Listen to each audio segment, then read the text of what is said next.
আসসালামু আলাইকুম এভরিওয়ান, আমার চ্যানেলে সকলকে স্বাগত জানাচ্ছি নতুন রেসিপির ভিডিওতে। আজ নিয়ে আসছি একটি কাবাব রেসিপি, আর এটি হলো মাছের কাবাব রেসিপি। সুস্বাদু এই মাছের কাবাবটি খুবই কম উপকরণে কম সময়ে তৈরি করে ফেলতে পারবেন ঘরে থাকা উপকরণ দিয়েই। এছাড়াও বাচ্চারা মাছ খেতে চায় না, তাদের জন্য এই কাবাবটি তৈরি করে নিতে পারেন। এতে করে এরা বুঝবেই না এটা যে মাছের কাবাব না, এটা মাংসের কাবাব মনে করেই খেয়ে ফেলবে। ভিডিওটি দেখুন এবং চ্যানেলটি ভালো লেগে থাকলে চ্যানেলটি সাবস্ক্রাইব করে দিবেন, পেজটি ফলো করে দিবেন। চলুন মূল রেসিপিটি দেখে নিই। এই মাছের কাবাব তৈরির জন্য এখানে আমি 6-7 পিস মাছের টুকরা নিয়েছি। এখানে আমি রুই মাছ নিয়েছি। এখন এর সাথে হাফ চা চামচ লবণ এবং হাফ চা চামচ হলুদের গুঁড়া দিয়ে জাল করে নিচ্ছি। এখন অ্যাড করে দিচ্ছি লেবুর রস। এখানে আমি এক টুকরো লেবু নিয়েছি, এর থেকে চিপে রসটা দিয়ে নিচ্ছি। দিয়ে ভালোভাবে নেড়ে চেড়ে হলুদ ও লবণের সাথে মিশিয়ে দিচ্ছি এবং এখন জাল করে নিচ্ছি। মাছগুলো এপাশ ওপাশ উল্টিয়ে তারপরে জাল করে নিব।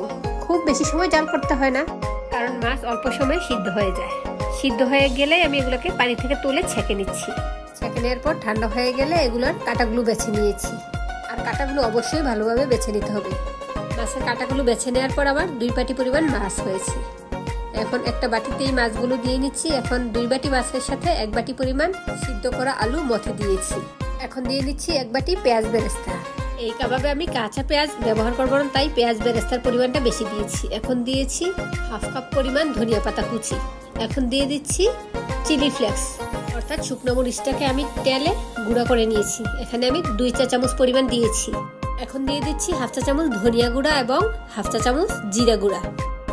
এখন অ্যাড করে দিচ্ছি কাবাব মশলা। আজকের এই কাবাবের মূল উপকরণ কাবাব মশলাটা আমি এখন দিয়ে দিচ্ছি। 1 চামচ পরিমাণ কাবাব মশলা দিয়ে নিলাম। এখন দিয়ে দিচ্ছি হাফ চা চামচ রসুন পেস্ট এবং হাফ চা চামচ আদা পেস্ট। এখন অ্যাড করে দিচ্ছি কর্নফ্লাওয়ার। এখানে আমি হাফ কাপ পরিমাণ কর্নফ্লাওয়ার দিয়ে ভালোভাবে মিশিয়ে নিচ্ছি। সবগুলো উপকরণই ভালোভাবে মিশিয়ে নিচ্ছি।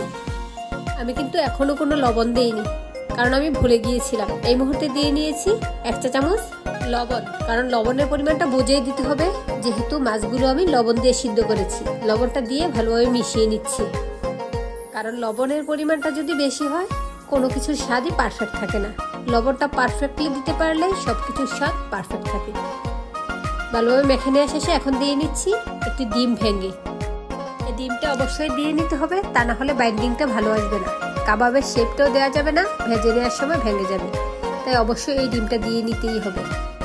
ডিমটা দিয়ে ভালোভাবে মিশিয়ে নিচ্ছি। আর এই মিক্সারের ঘনত্বটাও পারফেক্ট আছে। যদি আপনাদের এই মিক্সারটা একটু নরম নরম মনে হয়, তাহলে এখন অর্থাৎ এই মুহূর্তে দিয়ে নিবেন কর্নফ্লাওয়ার বা চালের গুঁড়া। আর আমার এই কাবাবের মিক্সারটা পারফেক্ট আছে, তাই আমি আর দিয়ে নিইনি। এখন হাতে আমি একটু তেল মাখিয়ে নিচ্ছি কাবাবের শেপগুলো দিয়ে নেওয়ার জন্য। হাতে একটু তেল মেখে নিলে কাবাবগুলো সুন্দর এবং স্মুথ হয়। আমি এই চ্যাপটা শেপে এই কাবাবগুলো বানিয়ে নিয়েছি। আপনারা আপনাদের পছন্দনীয় শেপে বানিয়ে নিতে পারেন। আর কাবাব এই শেপেটাই আমার পছন্দ, তাই আমি সব সময় এই শেপেই বানিয়ে নিই কাবাব। দেখুন খুবই সহজে কাবাবগুলো বানিয়ে নিলাম। এই তো সবগুলো কাবাব বানানো হয়ে গিয়েছে।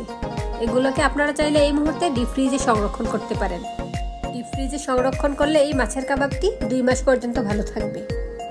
অবশ্য আজ আমি সবগুলো কাবাব ভেজে নিব না, তাই কয়েকটা কাবাব আমি ডিপ ফ্রিজে সংরক্ষণ করব। তাই একটা এয়ারটাইট বক্সে নিয়ে নিচ্ছি।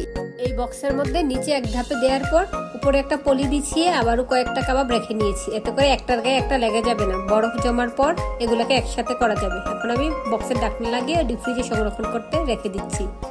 আর এদিকে বাকি কাবাবগুলো ভেজে নেওয়ার জন্য চুলায় একটি প্যান বসিয়ে নিয়েছি। এখন এতে দিয়ে নিয়েছি পরিমাণ মতো তেল। তেলটা গরম হয়ে আসছে, একে একে আমি কাবাবগুলো দিয়ে নিচ্ছি। আর কাবাবগুলো ডুবো তেলে ভেজে নিলেই ভালো হয়। কাবাবগুলোর এক পাশ ভাজা হয়ে গেলে এগুলোকে আমি উল্টে দিব। এর আগে এগুলোকে আর নাড়াচাড়া করার প্রয়োজন নেই। এক পাশ ভাজা হয়ে আসছে, এখন এগুলোকে আমি উল্টে দিচ্ছি। অপর পাশটাও ভালোভাবে ভাজা হয়ে গেলে এগুলোকে তুলে নিব।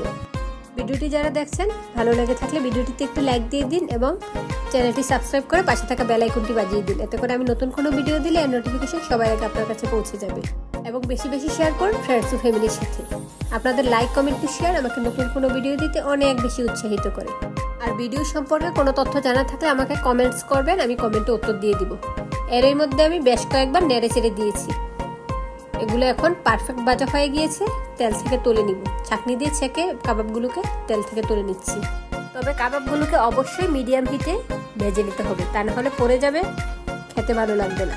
এই তো দেখুন আপনাদের জন্য সার্ভ করে নিয়ে আসলাম। মাশাআল্লাহ, কাবাবের কালারটা একেবারে পারফেক্ট হয়েছে আর এগুলো থেকে একটা সুন্দর স্মেল বের হয়েছে। এখন আমি একটা কাবাব আপনাদেরকে ভেঙে দেখাচ্ছি। এই তো দেখুন, একেবারে পারফেক্টলি ভাজা হয়েছে আর উপরের অংশটা রয়েছে মচমচে। আশা করি ভিডিওটি ভালো লেগেছে। এরকম নতুন নতুন ভিডিও পেতে হলে আমার পেজটি ফলো দিয়ে দিবেন এবং চ্যানেলটি সাবস্ক্রাইব করে দিবেন।